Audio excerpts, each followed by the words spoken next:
I'm Daniel Lusk. I'm going to invite you back home from our travels with Neil.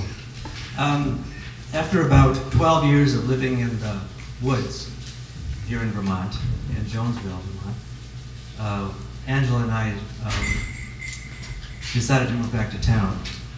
But before that, after writing and writing about the visitations of animals and birds, wonderful creatures who came to the house and gave me lots of things to write about, I discovered Lake Champlain. It wasn't 1609 or even 2009, about 2008. I read in the newspaper that the Lake Champlain Maritime Museum had completed its second mapping survey of the bottom of the lake, 500 square miles. That they had found 300 boats under the lake. And it occurred to me to wonder what else was under Lake Champlain.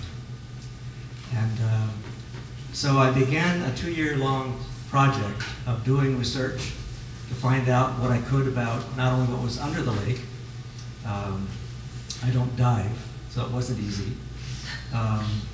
But also to find out everything I could about the lake, about its history, its prehistory.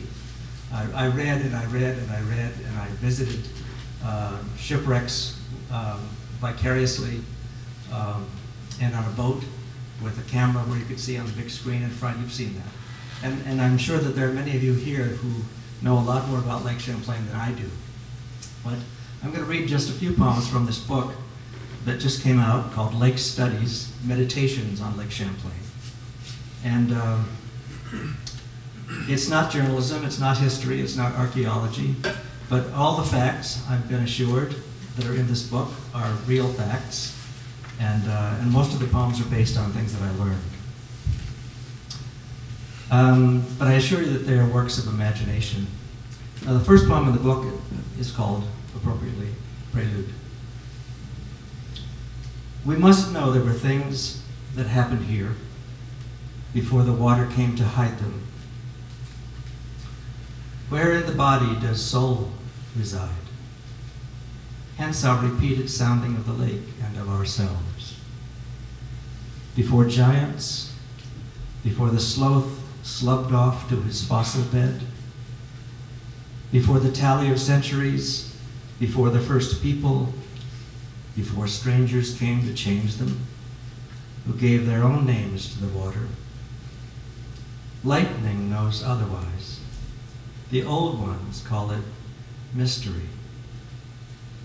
Writing poems, we discover things hidden in the folds of silence. Knowledge of what has vanished and continues. Also, things that are good to say.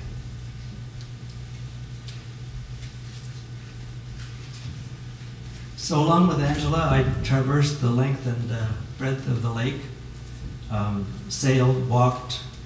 One of the things that I loved doing was I went to the southern end of the lake where it begins, where the Bolton River runs in, and walked what the old map makers called the drowned lands. The Nature Conservancy actually owns now, I think it's 900 acres along the lake, along that southern edge, which is open to the public, which is one of those wonderful things about Lake Champlain. And this is called story. There's one word in here that will not be familiar, I suspect, to some, and that's the word atlatl, which was a spear thrower that was in use before the invention of the bow and arrow. And what I was trying to do is to imagine the lake after the glacier, which was a mile thick over Lake Champlain, melted and created fresh water first, and then the ocean came in, and then the present lake. I was trying to imagine all of that for my poems. Here's a line from Bill Streever's book, Cold. Frozen mammoths have frozen buttercups between their teeth. The poem's called Story. After long sleep, after the poultice of winter, salvation, like the birth of an eon, how the rare shrug of the glacier, the report exploding between brows of the valley as if the very dawn came up like thunder, must have caused loss of hearing in any number of bovids, deprived crows and ravens of their songs. What of the people camped in its shade? Who were the wise among them, who could read the ice, tell frazzle from shish? Surely the bark of their boats had the power to speak. Whisht, listen. We stood on the shore as if at the doorway to a house no longer standing, made our spears and atlatls ready. Then the hairy and the horned came down to drink, and we talked to them. This is said to have happened.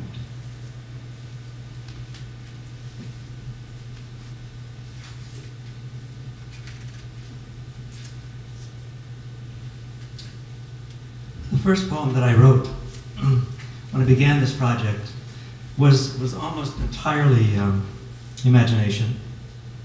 I hadn't yet talked to the divers.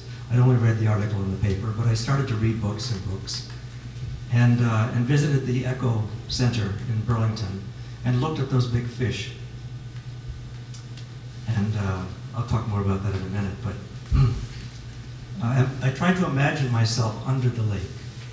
And this poem is called Nocturne. Excuse me. When we go below, we almost expect to see the stars, mirrored by the surface so vividly at night, fixed in their places along the bottom.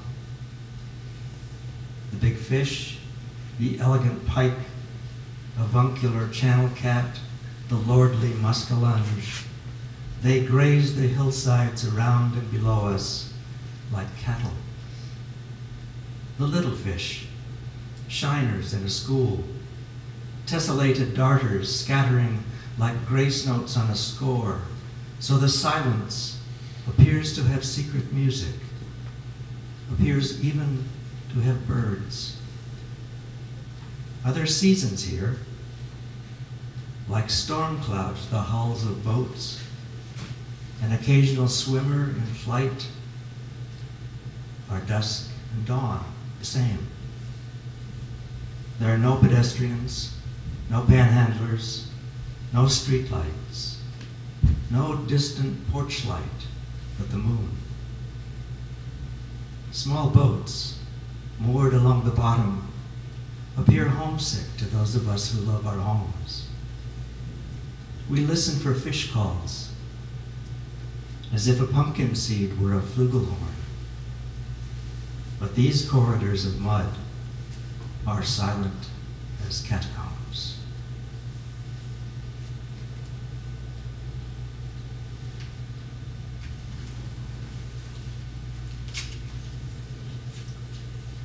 As I was announcing to my friends that I was beginning this project, of course, more than one wag said or asked, "Are you going to write about Champ?"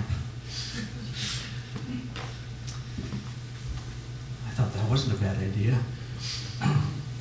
So I did. And this is what came out of that. It's called Lake Apparition. There's a little epigraph. Eyewitness accounts periodically revive an ancient legend of a lake monster known locally as Champ. Consider the sweet sadness that washes over the sunset watchers and those others made fearful by the dark, then gives way to the rising exhilaration of the night watchers across the lake, who search the eastern sky for the shadow of earth cast among the first visible stars. Perhaps the lake, like the glacier, its forebear and progenitor, is a manifestation of silence, keeping its poetry as it keeps its history out of time. in an envelope of silence. Far below, deep in shadow, humans must depend upon gestures, and all are mimes. Humans, animals, fish, speaking silence to silence. The lake, like our dreaming selves, redolent of secrets, wondrous and perilous. Like the face of the moon, which appears immense as it rises over the rim of mountains. The sudden reappearance of a creature some believe exists in the distant past, and whose rude hovel may be like the moon many fathoms away, seems to us monstrous, even frightening, speechless, but not without song. We imagine in olden time that the going of giants was likened to a spectacle to make the people wonder. A figure of wildness we continue to long for, our lost libido in the person of Pan or Dionysus or the Yeti. We understand that some giants are only papier-mâché, some little men on stilts, or women magnified by mirrors. Yet there is a fable of three undeniable shapes in the murky depths of the lake. If not eons old, remember, the enormous amphibian of Lake Champlain is not alone. Is death not also sometimes the large shadow of something very small?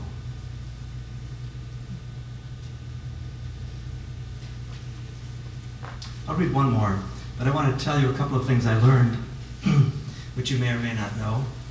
I discovered, of course, the ancient fish, the lake sturgeon, which is descended from a species 300 million years old. It lives to be 80 years old, doesn't spawn until it's in its late teens. Sound familiar? Grows to be 5 to 8 feet long, with the girth of a bull. The long-nosed gar, which grows to be 4 or 5 feet long. Gorgeous colors, related to all the flying fish, the swordfish and the marlin and so on. Descended from a species 250 million years old. There in the lake, still. I don't swim there. There were, of course, those 300 boats, and many of them with tragic stories. And interestingly, if in the middle to the late 1800s you had stood anywhere on the shore of Lake Champlain, more than 1,200 ships would have passed you in a single day. It was an interstate highway. There was no railroad. There were no roads in Vermont. So it was interstate highway. And when the canals were built on either end, of course, then they could ship produce from Butler Island to the north, up in on the inland sea, to New York and Europe. It was an amazing place, the lake, in those days. But the ships that went down, including Benedict Arnold's fleet, which he sank around Arnold's Point at the beginning of the Revolutionary War, people knew where those books were roughly. They knew they were down there. All of those, lots of those boats, newspaper articles, histories, etc. But until sonar was invented, no one could find them. And so until the 1970s, most of those boats were known about, many of those boats were known about, but had never been seen. And then all of a sudden, the Maritime Museum's project came to life, and people began to find them. And so I want to read you just one poem about one of those stories.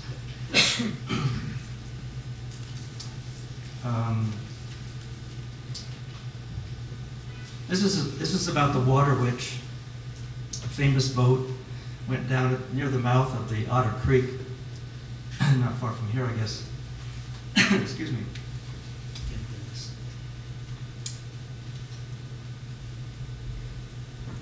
read about the lake without water.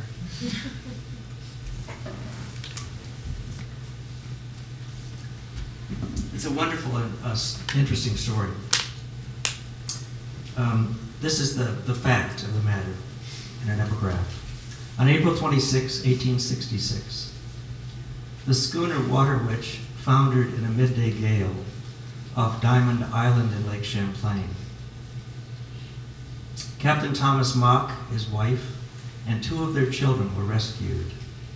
The wreck was discovered by divers in 1977, over 100 years later. Infant Roa, asleep in the cabin, was lost.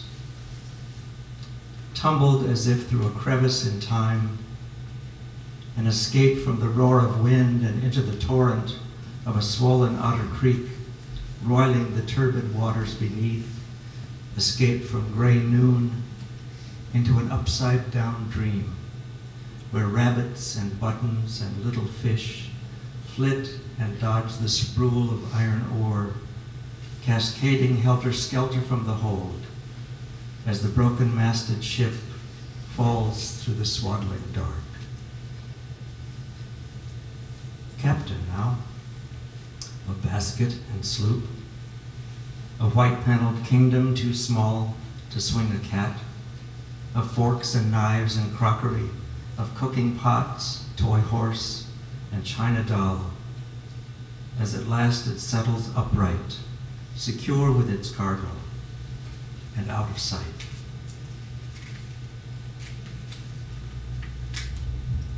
Cradled where the quiet lives, without the bother of sunrise or seasons, return to the womb of legend, to be reborn in story after story. And still today she sleeps in sediment, tended by catfish and perch. Nothing is happening here. Nothing has happened for a century. Yet the visible perfume of disaster cloaks her ship, as if it is just this minute settled into this soup of tears. As if whatever finny angels were attending vacated only moments ago into the liquefaction of time. Perhaps the water fairies, cousins of Jenny Greenteeth, told her things always true. E is for eyelid, R is for Roa and rabbit, M is for mouth. In this dark 90 feet down, distance to the White Queen's boudoir, eerily lit and posed against acres of shadow, a murky black featureless curtain, a lame man in a boat overhead, might appear to fly. Fish skirl round her ship like the weird music of Scottish pipes, and sometimes once in a decade, a slow air. And lately, the slow dance of an occasional diver, possibly an acrobat, marionette, or dancing bear, passes her tomb. Assurance that she was neither scorned nor abandoned, but simply lost.